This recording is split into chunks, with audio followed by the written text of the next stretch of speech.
Some deep thoughts about freedom are shared, noting that even natural forces like wind have limitations. These philosophical musings set up the scene for an unexpected adventure that is about to unfold.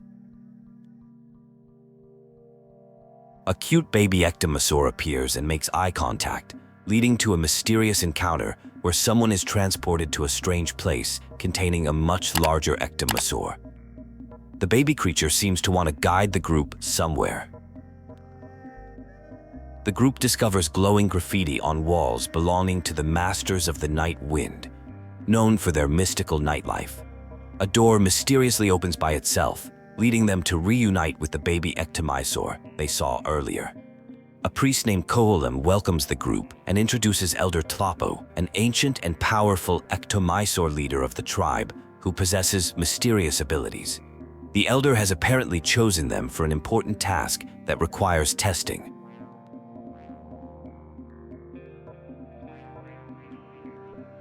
Chief Biram, notably tall, explains that this is the first time outsiders have been chosen for their tribal task.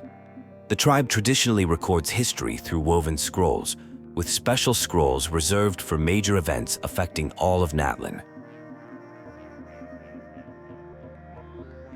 The chief presents a test involving a magical scroll that transports people to a hidden space. The challenge is to escape this space without help, which proves to be more complex than it initially sounds. Inside the hidden space, they discover numerous historical scrolls, including one particularly large and distinctive one. After some exploration and clever thinking, they manage to find their way out of the mysterious space. Chief Biram reveals that special scrolls use a mysterious color most people cannot detect. The test was designed to confirm their ability to perceive this unique color, a rare gift that the Ectomysor Elder can sense in people. The chief explains that while the scroll weaving process is similar to normal scrolls, the key difference lies in a special dye. He offers to help with the dyeing process if they can source the necessary ingredients, promising a reward in Mora. A guide named Toltec is introduced to lead them to the location where they might find the special dye ingredients. The journey leads to a cave where a specific fruit grows that can be processed into the required dye, though only the chosen ones are allowed to enter.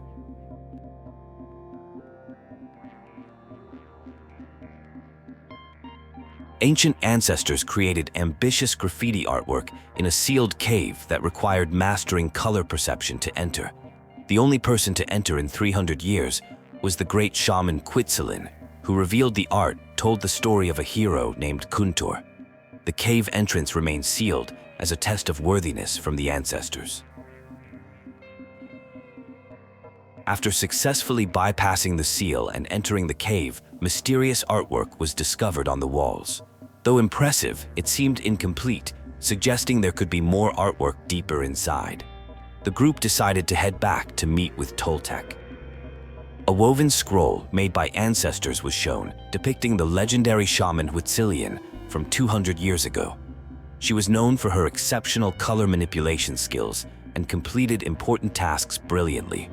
The scroll showcasing her deeds was likely created by her own hand and considered of remarkable quality. Instructions were given for a complex dyeing process on pre-sketched fabric samples. Despite carefully following the steps and waiting for proper absorption between colors, the final signature color failed to emerge, though the technique itself was deemed flawless.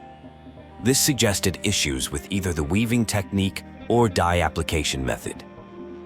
From a scenic viewpoint, ancient tribal graffiti was visible, demonstrating how colors have been integral to the tribe's history. While open to modernization, some traditions like recording history through color must be preserved. The traditional woven scrolls remain a crucial part of their heritage that should not be abandoned. The Fatui were spotted near a tribal settlement, raising concerns. It was explained they were now working as hired bodyguards for a Fontaine merchant named Montluçon, who worked in publishing. Their presence was validated by a priest's recommendation and their positive reputation in Natlan.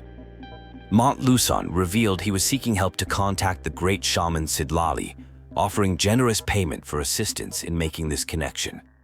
This led to meeting Allier, a researcher from the Fontaine Research Institute, interested in ancient ruins.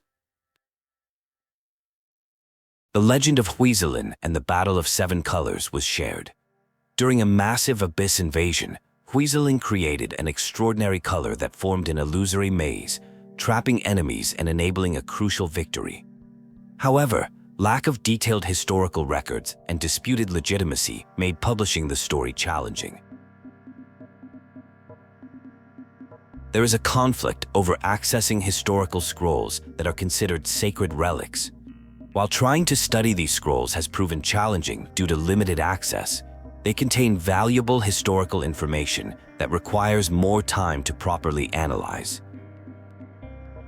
A key figure named Sidlali, who has been alive for over 200 years, lived during the Battle of Seven Colors era. Her potential role as a consultant could eliminate the need for other historical records. A generous payment offer is made to secure her help. The group arrives at the great shaman Sidlali's remote home, decorated with graffiti. Some wait outside while others go to speak with her directly. After initially getting no response, they eventually hear her voice telling them to enter. Inside Sidlali's messy home, she defends her housekeeping habits by claiming she is above societal etiquette. A previous spell she cast is having unexpected side effects, causing them to hear each other's thoughts. She agrees to hear why they have come. The visitors reveal they have been tasked with weaving a special scroll that requires a particular type of color. This connects to their interest in the historical Battle of Seven Colors, suggesting that helping with their research could assist with the scroll weaving duty. An interruption occurs when an impatient member of the group barges in, causing tension. Sidlali warns them about such behavior and establishes clear boundaries about how she will participate in their investigation. The discussion reveals a connection to Wetzilian, described as Sidlali's rival rather than friend. The Battle of Seven Colors represents Wetzilian's greatest achievement, surpassing Sidlali, though she was never told details about the battle techniques used. A debate emerges about the authenticity of the Battle of Seven Colors. The core controversy centers on a mysterious color technique allegedly used by Wetzilian to create a maze that trapped enemies. Some question why such a powerful technique was never seen again or passed down.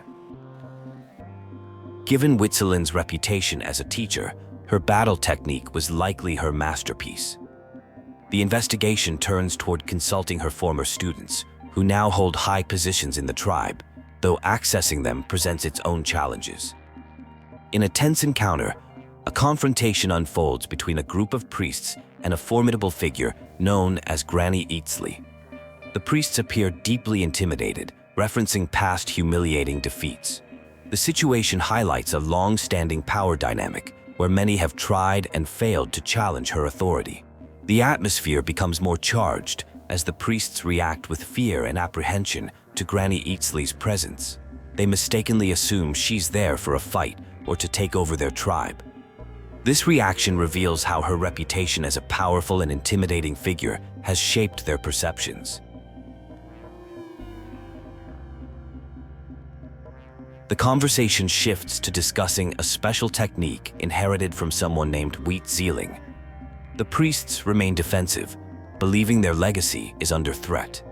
Their reactions suggest a deep-rooted conflict between their school and Granny Eatsley. The situation takes a turn when Elder Tlapo and Chief Bureau arrive, bringing authority and calm to the tense atmosphere.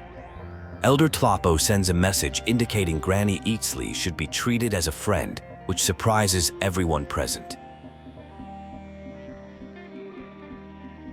A personal history emerges between Granny Eatsley and Elder Tlapo, revealing their connection goes back many years.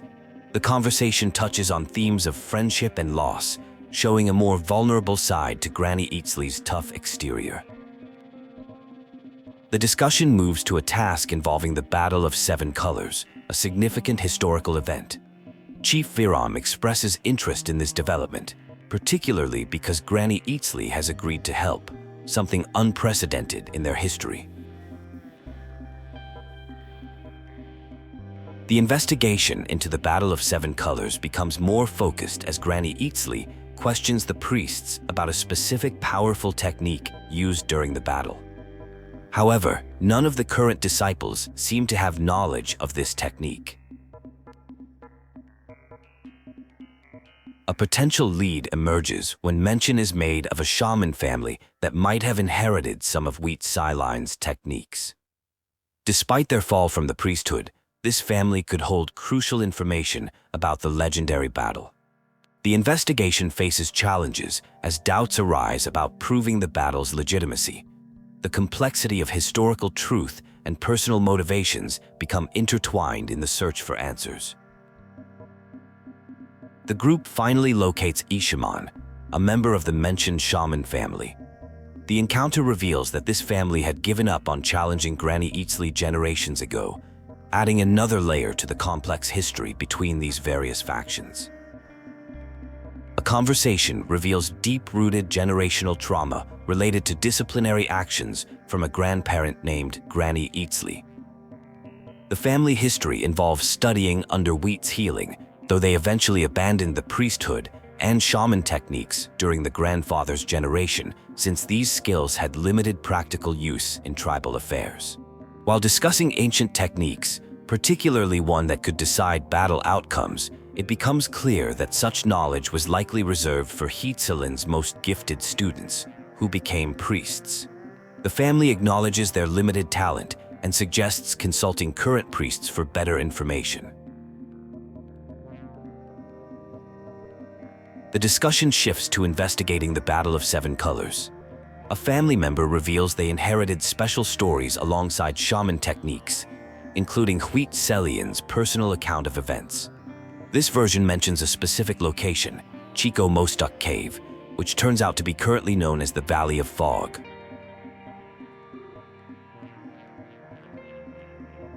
The conversation takes an interesting turn toward light novels, with discussion of rare collectible editions including Shogun Almighty and Pretty Please Kitsune. A publishing merchant from Fontaine admits unfamiliarity with these inazuma works, revealing a cultural knowledge gap. Plans are made to meet the next day at noon to investigate the battle site. The delay is attributed to important morning responsibilities, though it's later revealed these plans actually involve regular drinking sessions. This shows a contrast between public perception and reality. The scene shifts to a secret hideaway where attempts are made to resolve a mind-reading issue. Despite multiple attempts using different techniques, the mental connection persists and even worsens, leading to frustration and confusion about the proper solution. A deeply personal conversation emerges about loneliness and immortality. The long-lived individual expresses difficulty in forming close relationships, comparing people to flowers that inevitably wither away.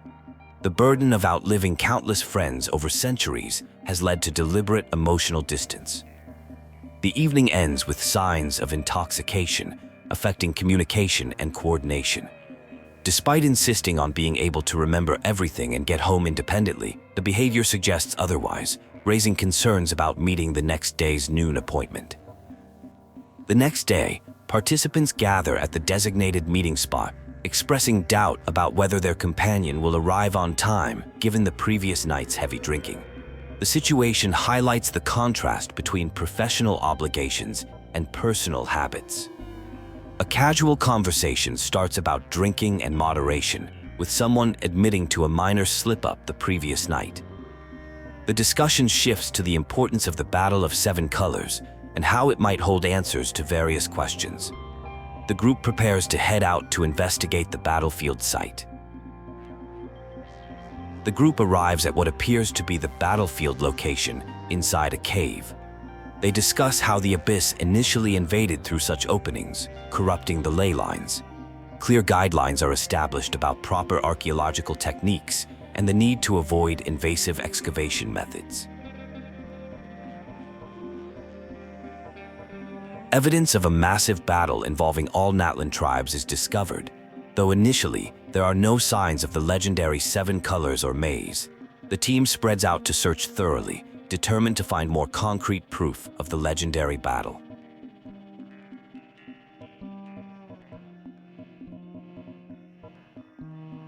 The group encounters a mysterious wall that they can pass through using special colored spheres, suggesting the presence of color magic. This discovery leads them deeper into the site, where they find an intricate system of paths and potential traps connected to different colors. The team discovers an incredible color maze that exists in a space constructed from memories. A message from the past explains how memory serves as the strongest weapon against the abyss, with color acting as the perfect medium for wielding memory's power. The maze is designed to trap enemies who lack the capacity for memory.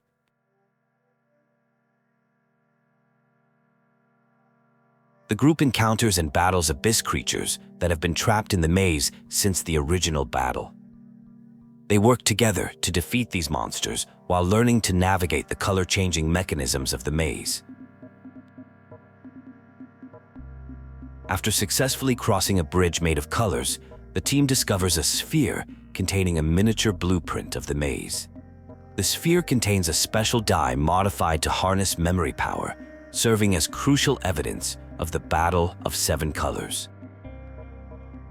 A supposed book merchant reveals his true identity as a future printing company owner from Fontaine. His goal is to destroy evidence of the original die to protect his business interests, as similar die from Natlan threatens his claim to innovation.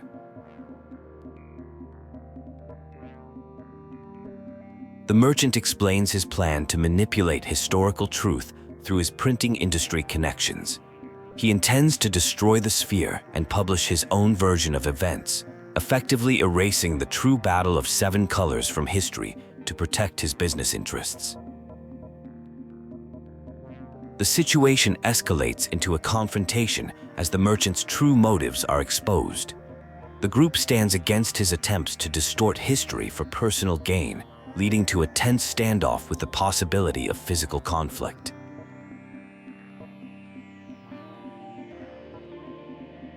A heated confrontation reveals that certain individuals who appeared to be working for the captain are actually loyal to someone called Regrader. They explain their true mission is collecting debts and serving Regrader's financial interests, which includes disrupting Fontaine's economic system through the printing industry.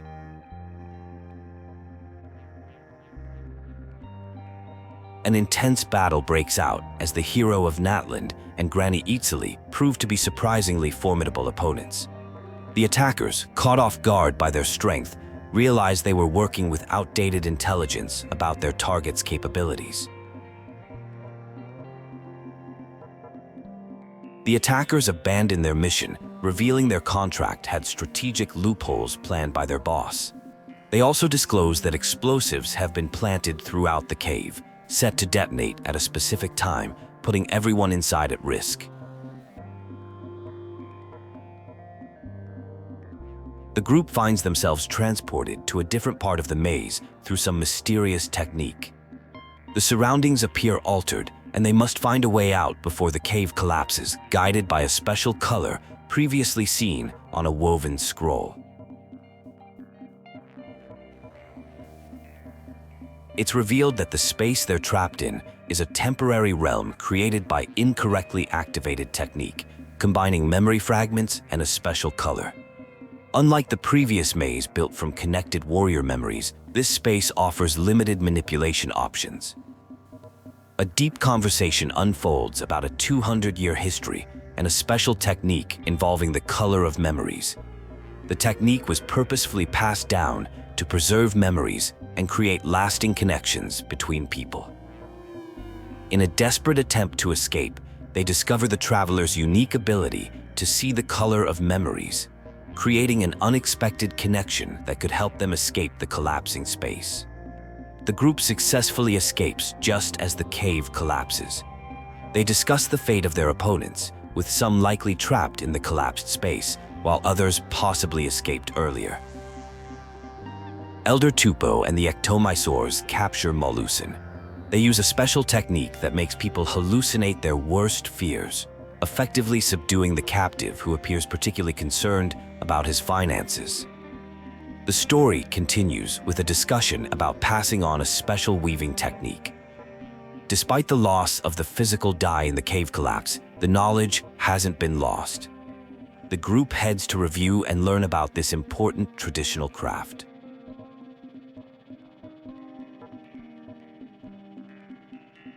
A poignant conversation begins between two friends, with one nearing the end of their life. They discuss their tribal beliefs about death being a transition to the Night Kingdom, a place made of memories rather than a final ending. The discussion turns to the significance of colored woven scrolls in recording tribal history. Orange hues are used to let the dead feel the warmth of the sun, while grain decorations symbolize abundant harvests. This important task of scroll making is being passed on. A beautiful metaphorical passage describes life as birds soaring through time, with vivid imagery of feathers painting rose-colored skies, green fields, azure oceans, volcanoes with hidden treasures, and colorful graffiti art brightening the night. A revelation occurs about a special scroll and its creator who has lived for over 200,000 years. This person has been secretly delivering scrolls using illusions, which were mistaken for divine intervention due to their sophisticated nature. The special color in the scrolls is explained to be made from memories. Creating these scrolls requires sharing memories between people, forming deep connections. Some have avoided these connections due to past losses and emotional pain.